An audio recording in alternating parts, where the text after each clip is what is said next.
Hai guys, jumpa lagi. Dalam hidup Matthew Hoffman ada satu hal utama, pohon. Sejak kecil dia suka main di hutan karena dia suka pohon dan suka berada di dekat-dekat pohon. Kegiatannya nggak jauh-jauh dari pohon, seperti memanjat pohon dan membuat rumah-rumahan di atas pohon. Mungkin karena pohon juga Matthew suka ketinggian seperti melompat dari atap rumah ke trampolin yang sudah menunggunya di bawah. Orang-orang menganggapnya aneh. Bahkan anjing tetangga juga mencurigainya. Anjing itu selalu menggonggong dengan galak setiap melihat Matthew. Wajah Matthew selalu terlihat dingin, jarang tersenyum, seperti ada kemarahan yang dipendamnya. Apakah karena orang tuanya bercerai? Nggak ada yang tahu, guys. Matthew Hoffman lahir 1 November 1980. Setelah orang tuanya bercerai, dia ikut ibunya pindah ke Knox County di negara bagian Ohio, Amerika Serikat. Pada usia 19 tahun, Matthew mulai hidup mandiri, pindah ke Steamboat Springs di negara bagian Colorado dan bekerja sebagai plumber atau tukang ledeng. Tahun 2001, saat sedang memperbaiki ledeng di sebuah kompleks apartemen, Matthew melakukan aksi perampokan. Khawatir kejahatannya terbongkar karena sidik jarinya ada di mana-mana, dia lalu menuangkan 10 galon bensin dan membakar kompleks apartemen itu. Untung saja nggak ada korban jiwa. Matthew ditangkap polisi dan dipenjara 8 tahun. Sekeluar dari penjara di usianya yang hampir 30 tahun, Matthew kembali ke kota tempat tinggalnya dulu di Knox County, Ohio. Dia membeli mobil bekas lalu tinggal berpindah-pindah, kadang tidur di mobil, kadang di dalam tenda camping yang didirikannya di antara pohon-pohon di hutan. Akhirnya, Matthew membeli sebuah rumah tua berharga murah yang sudah berusia 109 tahun. Dia bekerja sebagai pemangkas pohon, pekerjaan yang sangat cocok buatnya karena dia suka berada di dekat-dekat pohon. Sekarang Matthew malah punya pacar. Sepertinya hidup Matthew mulai membaik. Tapi kenyataannya malah sebaliknya, karena semua kegilaan bermula di sini. Menurut tetangganya, Matthew sering bersikap nggak normal. Dia selalu menghabiskan waktu dekat pohon di halamannya. Dia mengikat tali di dahan pohon dan berayun-ayun di sana sendirian. Dia juga suka berjalan di atas tali yang diikat di antara dua batang pohon. Kegiatannya yang lain adalah menjelajah hutan. Dia tahu seluk-beluk hutan termasuk pohon-pohon yang tumbuh di sana. Bulan Oktober 2010, pacar Matthew meninggalkannya karena saat mereka bertengkar Matthew mencekiknya. Lalu beberapa hari kemudian karena tingkahnya yang aneh, Matthew dipecat dari pekerjaannya sebagai pemangkas pohon. Tingkah Matthew semakin gak normal. Dia makin sering memanjat pohon dan duduk berjam-jam di atas dahan sambil mengintai aktivitas tetangganya. Matthew juga mengumpulkan daun-daun di sekitar rumah dan di hutan dan menyimpannya di dalam kantong-kantong plastik. Dia jarang membeli makanan dan lebih sering menangkap tupai lalu memasak dan menyantapnya untuk makan siang dan malam. Guys, keanehan Matthew nggak hanya sampai di situ. Pada 9 November 2010, dia mengendarai mobilnya menuju sebuah rumah yang lokasinya agak terpencil di kawasan pemukiman Apple Valley. Dari hutan, dia mengintai rumah itu. Dia nggak pulang dan malah tidur di hutan sambil terus mengintai. Esoknya, dia bangun dan melakukan suatu hal yang bakalan bikin geger seluruh Ohio. Rumah yang diintai Matthew Hoffman dihuni oleh single mom Tina Herman dan dua anaknya yaitu Cody dan Sarah Maynard. Mantan pacar Tina yang bernama Greg Borders juga tinggal bersama mereka. Pagi hari 10 November 2010, Greg sudah pergi kerja, begitu juga Sarah dan Cody sudah berangkat ke sekolah. Hanya Tina Herman seorang diri di rumah. Gak lama kemudian, Tina pergi belanja ke supermarket sekitar jam 9.30 pagi. Rencananya nanti sepulang belanja, Tina dan temannya Stephanie Sprang akan mencari apartemen untuk disewa. Setelah putus dengan pacarnya Greg, Tina berniat akan tinggal di apartemen saja dengan kedua anaknya. Saat rumah kosong, Matthew segera masuk ke dalam lewat pintu garasi yang separuh terbuka. Sebelum jam 12 siang, Tina pulang dengan membawa belanjaan. Dia masuk ke rumah dan meletakkannya di meja dapur. Tina nggak tahu seseorang sudah mengintainya sejak tadi di dalam rumah. Matthew menyergap dan membekapnya. Tina nggak sempat berteriak. Pria itu menyeret Tina ke kamar tidur utama. Dia menghantam kepala Tina dengan benda tumpul lalu menikamnya dengan belati. Tiba-tiba ada langkah kaki dan suara memanggil, "Tina, Tina, di mana kamu?" Matthew terkejut, ada orang datang. Stephanie Sprang, teman Tina, datang sesuai janji mereka untuk sama-sama mencari apartemen. Stephanie nggak tahu guys, hidupnya akan berakhir sebentar lagi. Matthew menyergap dan menyeret Stephanie ke kamar tidur Sarah, lalu dengan brutal menikamnya berkali-kali dengan belati. Darah muncrat kemana-mana, membasahi dinding, menggenangi lantai. Stephanie mati seketika. Usai menghabisi Stephanie, Matthew kembali ke kamar tidur utama dan dengan brutal kembali menikam Tina berkali-kali hingga paru-paru dan organ lainnya hancur. Dia juga membunuh anjing Tina yang ribut menggonggong. Matthew kemudian menyeret tubuh Tina ke kamar mandi dan mulai memutilasinya.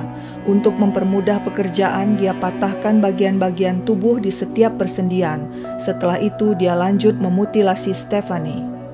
Setelah proses mutilasi selesai, Matthew mengambil oli mesin yang kebetulan ada di rumah dan menyiramkannya ke genangan dan percikan darah. Dia berencana akan membakar rumah untuk menghilangkan jejak.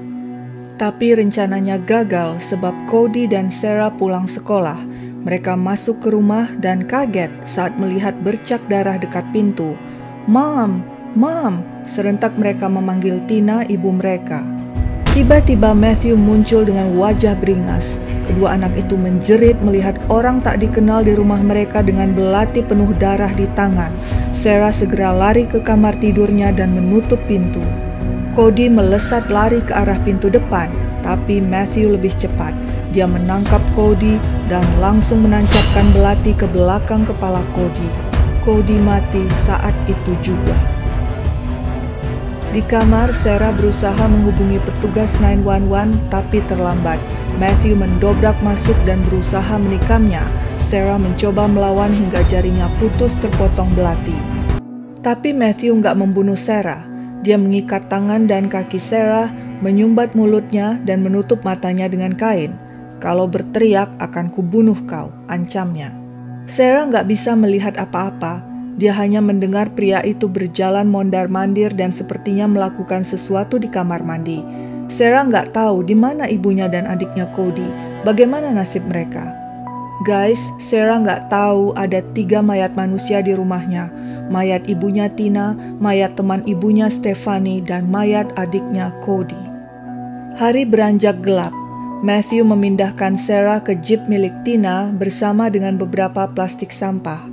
Sarah nggak tahu karena dia nggak bisa melihat. Plastik sampah itu berisi potongan-potongan tubuh ibunya, adiknya, Stephanie, dan juga anjingnya. Matthew membawa jeep berisi Sarah dan kantong-kantong plastik sampah ke parkiran kosong lapangan baseball. Dia turun dan berjalan kaki mengambil mobil miliknya yang diparkirnya agak jauh dari rumah Tina supaya nggak ada yang lihat. Kemudian dia menyetir mobilnya ke tempat jeep diparkir dan memindahkan Sarah serta kantong-kantong plastik berisi potongan tubuh ke mobil miliknya. Mereka pun berangkat menuju rumah Matthew. Setiba di rumahnya dan memastikan gak ada yang melihat, Matthew membawa Sarah ke dalam, membuka penutup matanya dan menguncinya di kamar mandi. Pada 11 November 2010 sekitar jam 3 pagi, Matthew berhasil membuang kantong-kantong plastik berisi potongan-potongan tubuh. Dia yakin gak akan ada yang bisa menemukannya. Puas, dia kembali ke rumah. Sementara itu, sejak sore 10 November 2010, Valerie, teman sekerja Tina di Dairy Queen, terus-menerus menghubungi Tina yang gak masuk kerja. Gak ada jawaban. Karena khawatir, dia datangi rumah Tina dan mengetuk dan memanggil. Tetap nggak ada jawaban. Valerie segera lapor polisi. Polisi datang dan mengecek sekeliling rumah. Semua kelihatan normal sehingga polisi menganggap mungkin Tina sekeluarga keluar kota. Tapi ketika keesokan harinya, 11 November, Tina nggak masuk kerja juga dan tetap nggak bisa dihubungi, Valerie nekat mendobrak masuk ke rumah Tina Herman. Dan apa yang ditemukannya? Rumah penuh darah. Dia segera menghubungi polisi. Tak lama guys, rumah Tina Herman berubah jadi TKP. petugas hilir mudik termasuk tim forensik. Mereka menyimpulkan ada 4 orang hilang dan dalam bahaya atau mungkin terbunuh, yaitu Tina Herman dan 2 anaknya Sarah dan Cody, serta Stephanie Sprang. Mantan pacar Tina, Greg Borders, yang beberapa hari nggak pulang ke rumah sempat dicurigai, tapi kemudian bebas karena dia punya alibi kuat. Lalu, siapa pelakunya?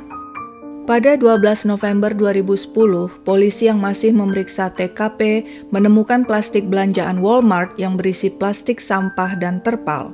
Polisi memperkirakan barang-barang tersebut dibeli si pelaku dari Walmart untuk perlengkapan aksi kejahatannya. Sayangnya, polisi nggak menemukan struk belanja yang bisa dilacak.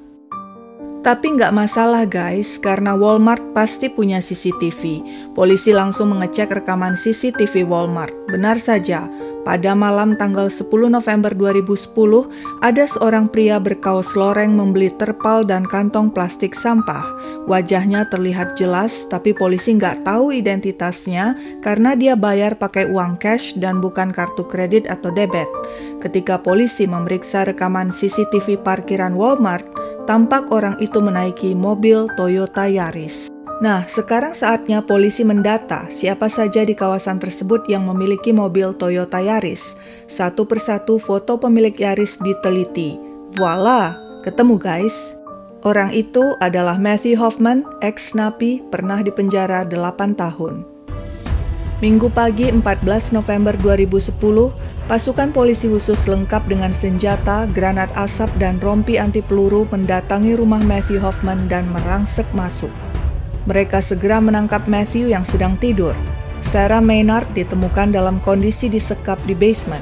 Basement berbau pesing karena Matthew enggak mengizinkan Sarah ke kamar mandi sehingga terpaksa dia ngompol di tempat. Selama disekap, Matthew juga memperkosa Sarah.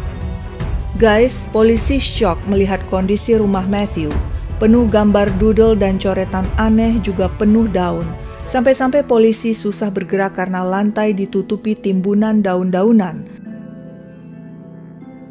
Kamar mandi, tempat awal menyekap Sarah dari lantai hingga langit-langit, ditutupi lebih dari 100 bungkus plastik berisi daun-daunan. Lantai basement tempat Sarah ditemukan polisi juga dilapisi daun-daunan. Sepertinya Matthew nggak bisa berpisah dengan segala sesuatu yang berhubungan dengan pohon. Suatu pemandangan yang luar biasa bizarre, guys. Di kulkas, polisi menemukan 2 ekor tupai mati untuk dimakan. Matthew Hoffman digiring ke kantor polisi. Dia diinterogasi non-stop. Akhirnya dia menulis pengakuan, isinya menyatakan dia enggak sengaja membunuh Tina, Cody, dan Stephanie. Awalnya dia masuk ke rumah Tina hanya untuk merampok, tapi karena kepergok dia panik dan terpaksa melakukan pembunuhan dan menculik Sarah. Matthew juga bilang memilih rumah secara acak. Rumah Tina ideal untuk dirampok karena lokasinya jauh dari rumah-rumah lain. Dia juga bilang nggak kenal dengan semua korbannya. Polisi nggak percaya guys. Pertama, kalau memang ingin merampok, kenapa setelah Tina pergi Matthew malah berlama-lama di rumah itu sampai 2 jam, bukannya langsung mengambil barang-barang dan kabur? Atau kenapa setelah membunuh Tina dan Stephanie dia nggak mengambil barang-barang dan langsung pergi, malah tetap di rumah hingga Cody dan Sarah pulang sekolah? Kalau Matthew berniat merampok rumah, kenapa nggak ada satupun barang hilang dari rumah? Yang hilang malah 4 manusia, 3 mati dan 1 disekap. Kedua, polisi menganggap Matthew bohong waktu dia bilang enggak mengenal korbannya, sebab menurut beberapa kenalan Stephanie kenal dengan Matthew. Jadi menurut polisi, Matthew sepertinya sudah merencanakan dan menargetkan aksi kejahatannya di rumah Tina. Apa motif dan alasannya, hanya dia yang tahu. Sekarang yang terpenting lagi bagi polisi adalah pertanyaan, di mana kau buang mayat mereka, Matthew? Awalnya Matthew bungkam guys. Dia nggak mau memberitahu polisi. Tapi setelah diadakan tawar-menawar, jika Matthew memberitahu di mana jasad-jasad itu berada, maka dia nggak akan dikenakan hukuman mati, maka Matthew pun buka mulut. Matthew menunjuk lokasi di kawasan Kokosing Wildlife Area, sebuah kawasan marga satwa. Di sana, di dalam pohon berongga setinggi 60 kaki, dia membuang potongan-potongan jasad Tina, Cody, anjing mereka, dan Stephanie. Wah, polisi shock, kaget. dan gak kepikiran sama sekali. Baru kali ini ada orang buang mayat di dalam batang pohon yang masih hidup. Untuk mengambil jasad-jasad tersebut, polisi membolongi batang pohon. Obsesi Matthew Hoffman pada pohon memang luar biasa, guys. Semuanya selalu berhubungan dengan pohon, sampai-sampai dia membuang jasad korbannya juga di dalam sebatang pohon. Kalau saja Matthew nggak memberitahu di mana dia membuang mayat-mayat korbannya, kemungkinan sampai sekarang polisi nggak akan bisa menemukannya karena nggak pernah memikirkan batang pohon berongga jadi tempat pembuangan jasad manusia. Pada 6 Januari 2011, sidang pengadilan menjatuhkan hukuman penjara seumur hidup pada Matthew Hoffman. Dia dikenal oleh media dan masyarakat sebagai pembunuh sadis yang terobsesi dengan pohon atau dendrofilia. Sekian dulu ceritaku, guys. Jangan lupa subscribe, like, share, dan komen. Sampai jumpa di cerita lain.